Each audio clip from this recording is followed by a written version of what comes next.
The Prince of Wales was joined by the Duke and Duchess of Cambridge as he hosted a reception for the leaders and chief executive officers from some of the world's largest companies.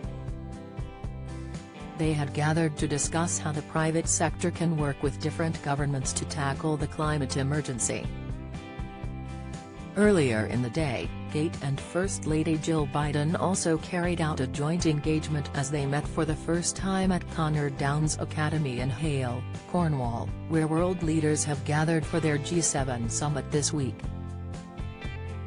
During his speech, Charles warned that in order to win the battle against climate change, business and governments need to work together.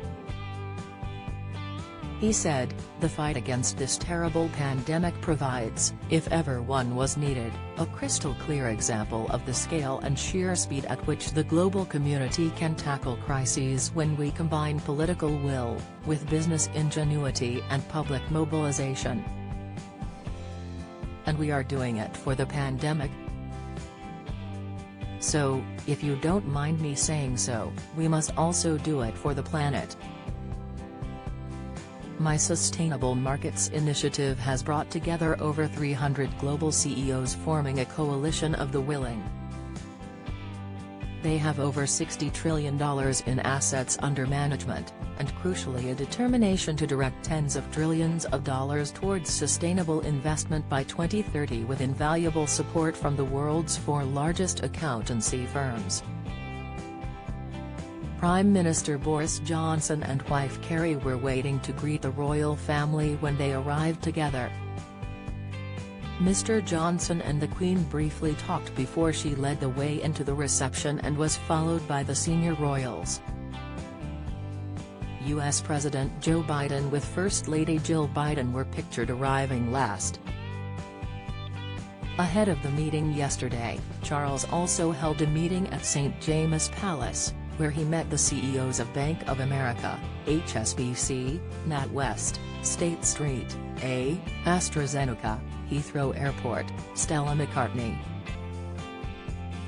This was not his first engagement this week, as he and wife Camilla also attended a show by the Royal Ballet at the Royal Opera House on Thursday evening in a rare night out together post-lockdown. They watched Balanchine and Robbins, which celebrates the work of the 2 legendary American choreographers.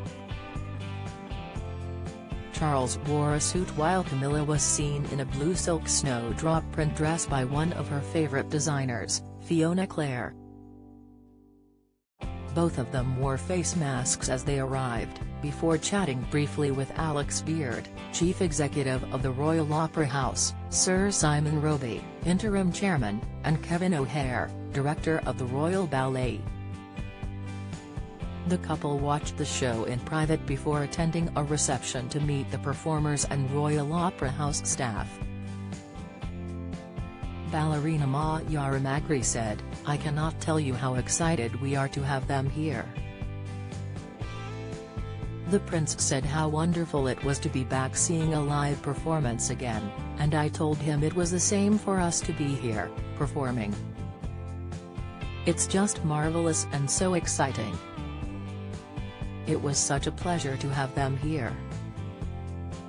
Meanwhile, Mrs. Biden was asked earlier today about meeting the royal family, ahead of her and U.S. President Joe Biden having tea with the Queen at Windsor Castle on Sunday.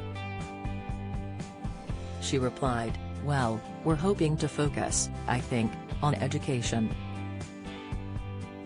Joe and I are both looking forward to meeting the Queen.